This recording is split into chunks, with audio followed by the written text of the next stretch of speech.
Welcome to Rooted Agritourism. I'm Dr. Liz Fiedler Mergen, owner of Sunny Mary Meadow, a U-Pick flower farm, wedding florist, and event venue in central Minnesota. Our mission is to serve anyone rooted in agritourism, value-added agriculture, and rural entrepreneurship. The people turning ideas and raw products into thriving businesses and experiences. Let's dig in. Hello, and welcome back to the Rooted Agritourism Podcast. I'm your host, Dr. Liz Fiedler Mergen, and today I have got pretty special guest. It's my dad. Yeah, it's great to be here, Liz. Yes. Looking forward to this. All right. So my name is Liz Fiedler Mergen. So Fiedler is my late husband, and Mergen, I was remarried in 2024. But my maiden name is Weber, and I've got my dad, JT Weber, to come on. When I first asked him to come on, it was kind of a, what? Why? What are we going to talk about? But I really want to just share a little bit of my background perspective and my experience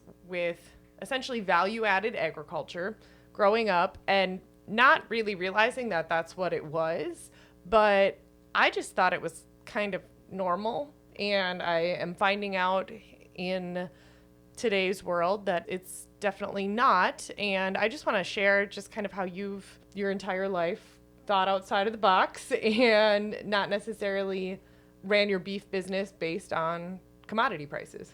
Well, I think you might say my journey began, what really made it for me was starting out at South Dakota State University way back in the day. We rode horses to school. That's how long ago. That's how far back it goes. Okay. But I was lucky enough to get into a fraternity. Because you had grown up dairy farm. Yeah, we grew up on a dairy farm. And Southwest Minnesota. I should include that I had a cousin who was my best friend, and we ended up working on a ranch in Wyoming for 6 summers. That was part of my journey, where we worked on a ranch in Sundance, Wyoming in the early years.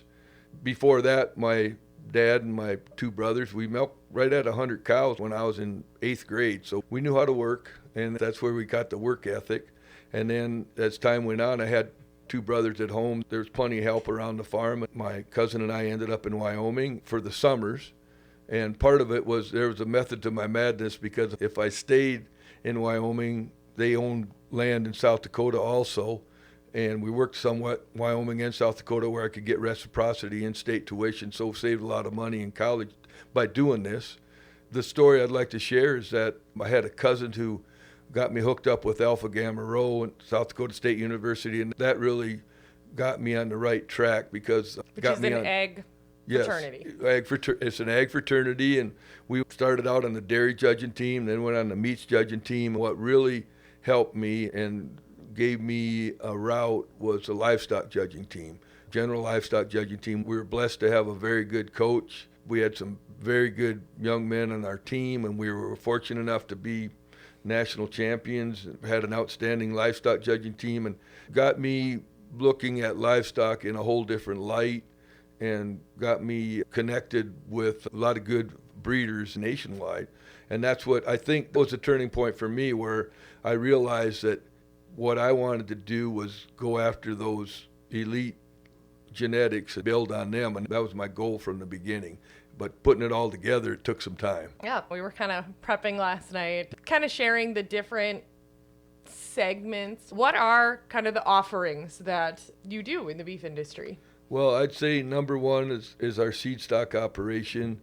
My sons and I, through the years, we built an Angus herd, Angus genetics, and then also as we moved forward, we found that we had customers that wanted a Simmental Angus, they call them Sim Angus, a blend that was very popular also. So we decided to offer both Angus and Sim Angus as we move forward. We've been putting on a club calf sale. It's an industry of its own. It's where you show cattle what they look like. The club calf business is a very interesting business. Their goal, they want to win state fairs. They want to win major shows. And it's very competitive, but very exciting at the same time. And if you're fortunate enough to win a state fair or win a major show, it's pretty prestigious. So the club calf has its own industry. And as we move forward, and as my son became taking over the operation on a day-to-day basis, it allowed me to do some order buying, which basically what I do is I'll buy cattle, feeder cattle, try to put the best feeder cattle into the best feeders' hands. I'll go out and basically procure, you might say, these cattle for customers to feed.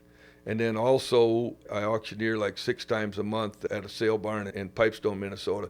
So it all kind of fits together. Like when you're buying cattle in a sale barn, there's an auctioneer. He's selling them as they come in the ring, but you've been in his shoes. You can kind of read the room. You can kind of see where he's going, see who's bidding against you.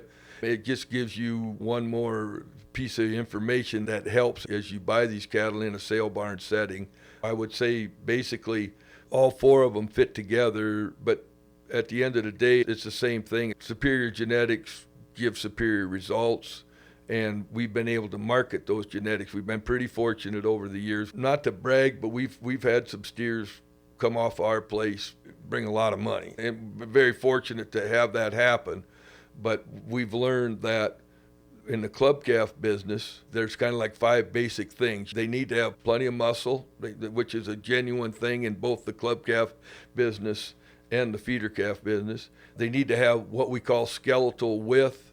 And by that, I mean just bulked up. I mean, they need to be made wide at the ground, pulled apart throughout their entire body, genuine skeletal width. The third thing they need to be is fundamentally sound. They need to be able to travel. That will convert into longevity on these cattle. But the other 2 things that club calves have, that show cattle have, that you really don't weigh in on feeder cattle, is they need to be proud fronted. And when I say proud fronted, it's like, picture you're at a show, like a lot of you are probably familiar with, you've seen a dog show where they lead those dogs in, they're proud, and as their leader.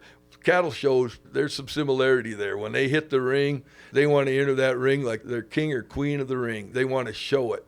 So I'm talking about proud fronted. That's what I'm talking about. Their neck comes high into their shoulder and they look the part. And the other thing in the club calf business, hair. What are you talking about hair? Well, if you have really good hair on these cattle, just picture them coming into the ring with a halter on, and it's very competitive. Only one animal can win the whole show. Well, how do they do it? They do it with those little extras, that proud front, that beautiful manicured full hair that's just fit to the T, all the way down to from the bottom of their foot all the way to the tip of the front of their head. They are manicured and they're ready to go. So that's the thing about the club calf business, that they need to have basically those 5 things. They need to have plenty of muscle, plenty of skeletal width. They need to be sound at the ground, fundamentally sound. They need to be proud fronted, and they need that beautiful hair. If you can put all those things together, you got yourself a winner. But they're few and far between, those really good ones. When you get one, it's great, but it's harder to raise them. They're hard to come by, and that's what makes them sought after. And I think, there's a couple things I want to say. One, so you grew up, we call it the sale barn. Yes. Here in Stearns County, they say the sales barn. I don't know why. Abby's nodding at me, and she's like, yep. I don't know why. Around here, it's the sales barn. Yeah, we just go. If you're listening to this, we just go single sale barn. If you're listening to this, just curious. Just let us know. Is it sale barn or sales barn? I grew up sale barn. But if you're listening to this podcast and you're wondering, the whole reason that I wanted to start the Rooted Agritourism Podcast is this used to be the Flower Farmer Forum podcast. And Dad, I don't know how much we've really talked about this. And you've listened to a few episodes. Yes, I'll send you one and say, hey, listen to this one, listen to this one. Yep. But ultimately, it was really geared toward those that are trying to profitably grow a cut flower farm, and their business isn't growing flowers. Their business is selling flowers, because you can be the best grower, but if you don't have someone to market to, if you don't have someone to buy it, and the goal is direct to consumer or retail, and so you have to build a customer base. And you can sell wholesale, but if you're selling direct to a wholesaler that's then selling it to the florist, so even though it's direct to the florist, that's still a little bit direct to the consumer rather than selling them at a commodity price where those wholesalers tell you how much they're going to give you and this is the market price, whereas you can kind of adjust it a little bit based on supply and demand if you're selling it themselves. And so that's where this podcast really started. And first it was the Sunny Mary Meadow podcast. Right. It was just the background of my story. And I thought my customers were going to want to hear the backstory of how my flowers are grown and the farm and behind the scenes.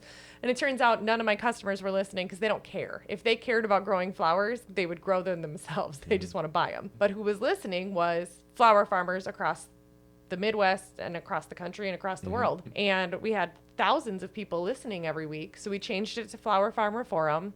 And now we're at this point where a couple years have evolved, and I teach a group. We have a community within it called Peddling Perishable Products.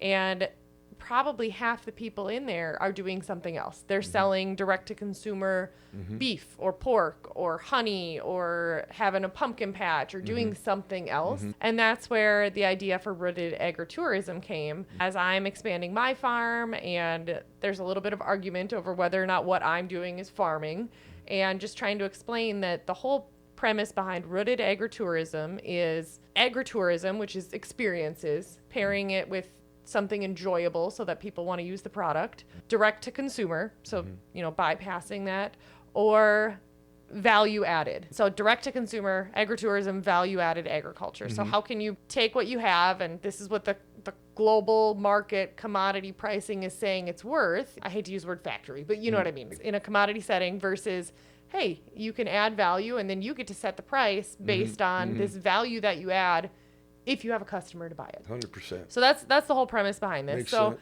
when I was growing up, and this is maybe interesting to hear it from my perspective, but when I grew up and in high school, the operation was pretty heavily focused on show cattle. When did that pivot decide to come? I mean, was it a saturated market? Was it, hey, we're having, these are selling here, but then the rest are going to the feedlot, and how do we... As we move forward, it became more apparent that, like I talked about before, in order to market a club calf, they have to have all the pieces: the muscle, the skeletal width, the soundness, the proud fronted, the hair. They have to have all the goodies in order to market them, because like you said, marketing is what it's all about. But in order for there to be a demand for them, they have to have all those pieces. And if they lack one of them, they're pretty difficult to market. So as we move forward, we began to realize that if we're going to put all this time and effort into these cattle, and because we do get them ready for videos, we have a video, it's on a show circuit online video sale.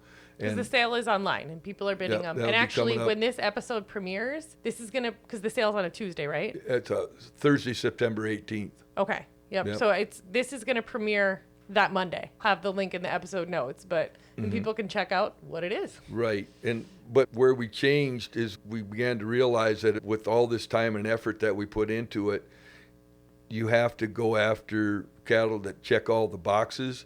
And that's when we started to go more into embryos. We would just use our best females and go through embryo transplant and just try to focus on the very best ones. Another thing that we did is that as we move forward, we had fellow breeders that perhaps weren't getting the traffic that we were getting for our sale. People, when I say traffic, in September, you'll get people that come through and look at these calves live before the video and, see them for themselves. And then once the video comes on, they've been out and saw them. But we were fortunate enough to get a lot of traffic. So we had fellow breeders that said, we'll put our calves into your hands and, they'll get more views. We feel comfortable at the end of the day that with the amount of work and time that you're putting into them, we're willing to give you a cut of the sales, and hopefully it'll come out better for both of us. Like I said, it's really hard to raise that one that checks all the boxes, but this allowed us to go into a couple of herds and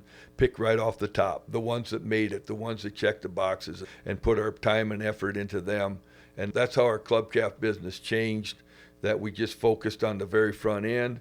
And then the next step was to go more into the Angus and Sim Angus. These would be more for the rancher type, cow calf herd type people out there that need, you can kind of forget about, like I said, that fancy front end or that hair on those cattle. You can just go into good, productive, longevity type cattle on the female side. And then on the bull, it's like you switch gears. You're going into a herd now. When you step away from the club calf deal and go into the rancher's herd, that he needs to grind it out year after year with some females that'll last a long time, that'll raise a calf, that'll do all the things that a good mama cow needs to be doing. And then you need to come in with a bull that will raise the kind of steers that when I'm sitting in Mobridge or Belfouche or Aberdeen buying cattle, when the guy's selling them a load lot at a time, he's selling these 500-pound, 550-pound calves in the fall, and there's a whole load of them. There's 100 head of them coming at you at one shot. You know, this is what a rancher put his whole life into. What now we switched gears. We went from a club calf, we want that one perfect individual, to here comes 100 of them at you, just charging into the ring, and you need to make up your mind whether you like them or not. Well, I'm still looking for that skeletal width. I'm still looking for that muscle. I'm still looking for that soundness. I'm looking for that performance. I'm looking for cattle that when they get on the truck and they go to that feeder's place, that they'll put on a lot of weight in a short period of time. Hopefully, you know, they'll put on 4 pounds a day plus, and hopefully they need to perform like that in order to work for that feeder. So we really switched gears. We went from let's bring them in the ring and put a halter on them, the club calf thing, to okay, now this guy, he's got a whole herd to sell, and they need to be consistent. And that's the difference. And that's why it worked for us to, if we're going to do the club calf thing, let's just work on the elite. But if we're going to do the Angus and the Sim Angus and sell bulls to breeders and sell some females, we need an animal that the consistency goes throughout the entire herd, that we can rely on those genetics, more of a uniform, consistent type of a deal. That was the downfall with the club calves. It's hard to get that ringer, so to speak, that really good one. You're going to get a lot of throwaways. Where with the commercial business, we wanted them consistent all the way through as much as possible. So you're kind of like working with two different programs. To simplify this, and I think what's going to be funny is I feel like, we'll see, I feel like this is going to get a lot of one-time listeners of people that know you and know us and know our story and like, yeah, I want to hear Liz had her dad on the podcast, right? So some of you that are listening, you're probably in the beef industry. So you're thinking, well, this is obvious, or that, you know, it's kind of over-explaining. But I think one message that I try to explain it to people, because they're like, oh, you grew up with a feedlot. You grew up with cattle. Oh, you raise beef. Your dad raises beef and sells beef and this prime beef. And actually, how I try to take a step back and explain it is, when you say seed stock, you're helping people that raise the cattle for meat, but you're not necessarily raising them for meat. Is that a good way to describe it? Say, for example, let's say that I'm in Belfouche, which is out there right north of Spearfish, out there in the Black Hills. They got a sale every Thursday out there. And there was a couple from right west of Belfouche that run a lot of cows, like 1,200 cows. And I was able to buy their steer calves and send them to a feeder in Iowa. And I introduced myself to those ranchers, and I said, we're in the bull business. We've got some Angus and Sim Angus, and we know they're good. We'd love for you to look at them. And we connected the dots, and this spring we actually delivered bulls out there to them. And I'm confident when those offspring come out of those bulls that we delivered to those ranchers right there on the Wyoming, South Dakota line, I'm confident those calves will be the kind that I can buy with confidence and place them into other feeders, feedlots, so that they can go ahead and those cattle will work for them, do what they need to do. Well, I think it's funny because this is kind of the example that I give when I have flower farmers that will say, you know, how do you have time to, I mean, we have thousands of plants. You've seen it, right? Right. I buy little seedlings, Yep. and bear with me. I promise I'm going to bring this back to the kettle. But I buy these little seedlings, and I have someone else grow those for me, and then 100 trays come. Because to have a greenhouse, to plant those seeds, to do all of that, to spend months with those little seedlings, I don't enjoy it.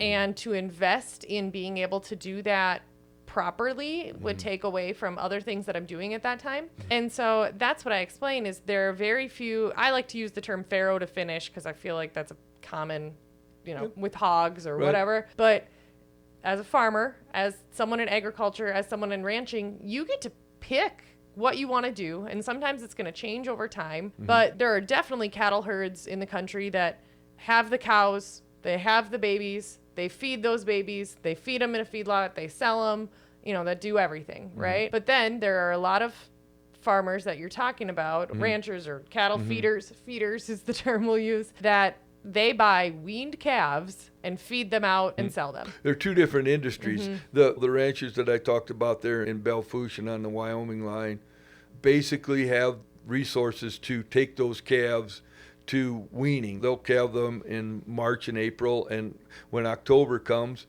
they'll wean those calves and then just winter the cows and start over again. But they really don't have the resources to finish those cattle. And that's where They've got pasture. Yeah, they've for got the the cows. pasture for the cows. But to finish these cattle, we need to put them on a ration, a high energy ration, and get those cattle to grade choice and do all the things they need to do. And that's where it makes good sense that you take the cattle to where the feed are. Like, for example, that Belle Fourche rancher I was talking about, those cattle ended up in Rock Rapids, Iowa, where he will finish them down there where the corn is, and he's set up to finish these cattle and take them to where they're ready to be harvested. In today's world, a lot of these steers are going to a lot heavier weights. 15 years ago, a lot of these cattle got finished at 12, 13, 1,400 pounds. Well, as we move forward, they're going to heavier weights. They're going to like 1,600 pounds, 1,700 pounds. They're making a bigger animal, but as they feed, have a bigger frame. They have the frame to handle it. They're not just making them fatter. But no, they need to have the frame. But the more days they have them on feed, now when you eat a beautiful ribeye steak, and it's just a taste experience of your life, a lot of that is marbling. That's fat within that. Abby's laughing at the taste experience of your life. Yeah, it doesn't get any better than a good ribeye. The best ribeye's got plenty of marbling in it. And marbling is fat within the meat. When you're finishing an animal, the longer you leave them on a really high megacal, high energy, high corn ration, the more they marble. There's different grades of marbling. There's prime and there's choice and there's select. But the longer you feed them, the more of those steers or heifers are going to be in the prime category. And that's where you hit a home run, getting that fantastic eating experience. But the rancher's not set up to do that, to finish cattle. They need to go to a yard where they have the resources and the feed, where they can put them on that high megacal ration and keep them there for like 150 days. I think that there's a lot of evolving research when it comes to it. Yeah. And I think that beef is extremely popular right now, and the protein movement, and it's definitely... People love it, and they love it. They're willing to pay for it. So when it comes to pricing, that's something that we kind of talk about with these interviews. You know, the last gal, I was asking her how she prices her sourdough bread with her grain that she raises themselves and mills. So how do these bulls typically get priced then? Well, if you back up a second, the club calf is simple because that's based on, we auction them off. They have on the show circuit online sale, they have what they call a racehorse format, and they bid online. So that basically the buyer establishes the price on them. It's an auction style. The bulls, at this time we sell them private treaty. Down the road we might go to an auction, but at this time we sell them private treaty. And a good gauge is what's a 550-pound steer worth in the fall. Well, it wasn't very long ago that if you got $1,000 for that calf, you felt pretty darn good. Now we're in a time frame here where, boy, as things changed in the last 2 years. I'm going into the fall run right now, and I'll need quite a few calves to place. These calves that were commanding a 550-pound steer off of a cow in October, like I say, it wasn't too long ago when if you could get $1,000, but we're going into this fall feeling like it's going to take about $2,500 to own one of those steers, which is flat out amazing. But a fat steer, like last week, $2,500 for a 550-pound calf. Yeah, we're talking a lot of money here. That still needs a year way to go. and a lot of feed to finish it. Right now, a customer of mine, he sold his fat cattle a week ago, and they weighed 1,590 pounds, and they brought $2.5250, 2.5250 per pound. They brought $4,018 a piece, which is like, what'd you just say? You got over $4,000 for a fat steer? But that's where we're at. We're at a whole new plateau before right the processing, now. Before the... Yeah. You so got. If you're wondering... Cattle they're at an all-time, the demand for these cattle is at an all-time high. And that's where we're at. The demand's at an all-time high, and... The supply isn't there. Supply isn't there because droughts in the last couple of years. Right. What do you think? Well, in 2012 there was a major drought that took a lot of cattle out, and it also made corn really high priced. Corn went to $7 and $8 a bushel.